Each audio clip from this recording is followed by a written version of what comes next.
Friends, we are very happy to inform you that e-modules are prepared for B.Ed program at Telangana by the School of Education, Osmania University under Pandit Madan Mohan Malaviya National Mission on Teachers and Teaching Scheme MHRD New Delhi. It's indeed our pleasure to share with the teacher educators and the prospective teachers and get maximum benefit out of it. It's a first of its attempt by us. We continue to add many more such lessons to share with you all. Welcome to this session of conservative functions of school. I am Dr. Madhulika Sagaram, and today we're going to look at the functions of school that are considered conservative. Now, what does conservative mean? This we're going to figure out over the next 15 to 20 minutes. We're going to look at various aspects of conservative functions, why they're called conservative. We're going to explain and summarize how conservative functions should be implemented, and we're also going to reflect on the appropriate choices to be made by teachers. And conservative functions have to be demonstrated as competencies. They are a predominant form of functions in India even today. So teachers are required to understand the role of conservative functions in developing a learning environment. There is a model of conservative learning. The conservative approach, the conservative function, comes from identifying with ideology. Education aims at realizing various objectives of life, and this particular conservative function aims at looking at ideology and also promoting the progress and prosperity of the society. This particular function of school has to ensure that education and learning are ensuring freedom, self-actualization of the individual on one hand, meaning allowing the child to kind of grow up to their full potential, as well as social consciousness and how they contribute to society. This is the function of this particular conservative ideology. There are certain principles based on which the conservative functions roll. The first principle is essentialism. This is a philosophy that kind of acknowledges and situates itself in the importance of essence, empirical knowledge, and how empirical knowledge is developed from intellectualization of constructed rules, policies, laws. And essentialism has been important in psychology, surely developmental psychology. It's been very, very important for very young children, especially the early education in primary years. And there are 4 criteria which constitute the essentialist thinking. And the first point is an individual cause and effect. So according to the conservative functions of the essentialism, the first principle of essentialism is if there is a cause, and for that cause there is an effect. So whatever you are seeing in the child is an effect, for that there is a cause. Always there is a cause. So conservative functions of essentialism, they ask you to find the cause. The second point of essentialism is there is a predetermined course of development. According to this criteria, the certain developments will happen throughout the life of a person, and these are all predetermined. The third one is called immutability. So even if you alter the superficial appearance of an object, the object cannot lose its essence. Now if you take a paper and you make a paper boat out of it, it still is made out of paper, right? So it's immutable. The fact that it is made out of paper cannot be removed, even though you create something else out of it. That is the third principle, immutability. The fourth principle is inductive potential, which means that different people, different entities, they may all have shared common features, but they are all very different from each other. And however similar two people may be, their characteristics will be, very, very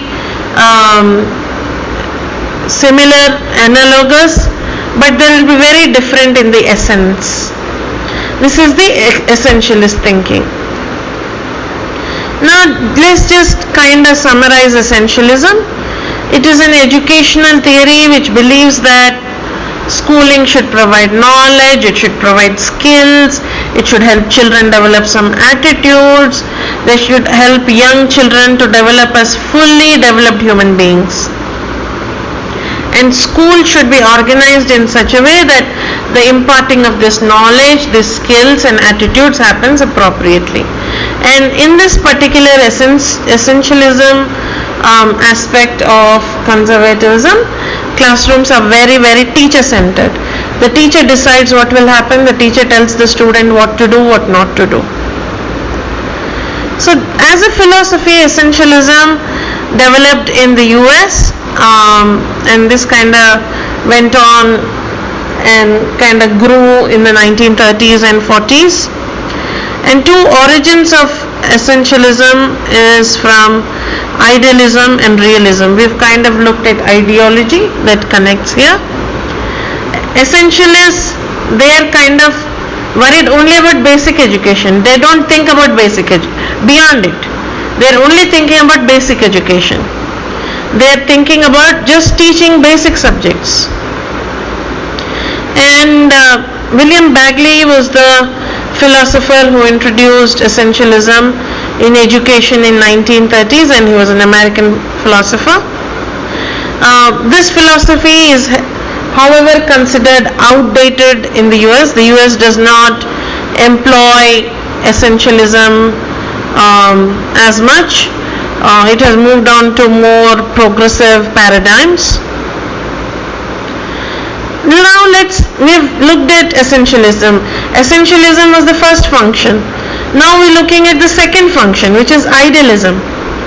And idealistic philosophy, it takes varied forms, and all these different definitions of idealistic philosophy, they kind of focus on this, that the mind or the spirit is essential to the world and understanding the world, and the rule reality is material character. So for idealists, material is important.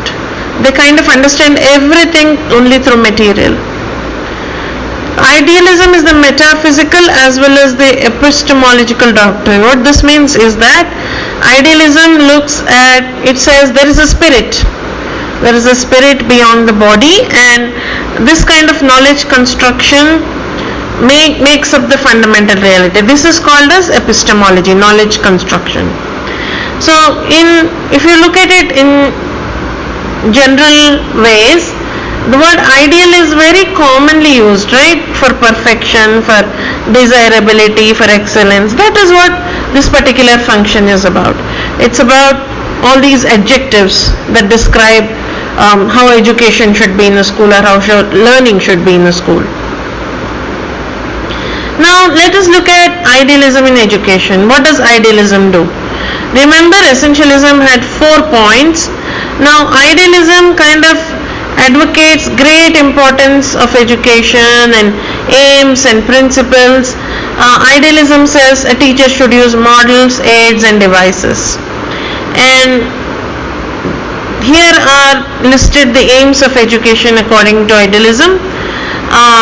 Self-realization, ensuring spiritual development, development of intelligence and rationality, and idealism and using a curriculum that is suitable to this kind of idealism. So idealism also has 4 points. Essentialism has 4 points, idealism has 4 points.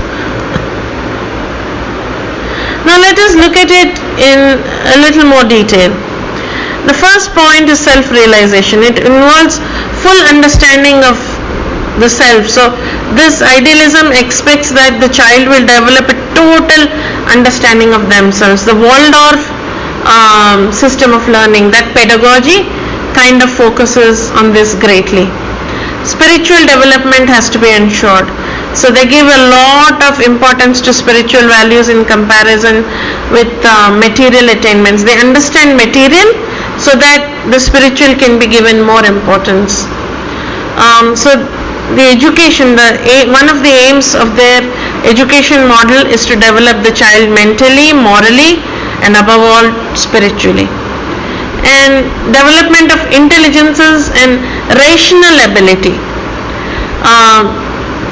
The ability to kind of be one to face with nature and to kind of guide a child to kind of understand how to work with nature. That is one of their fundamentals.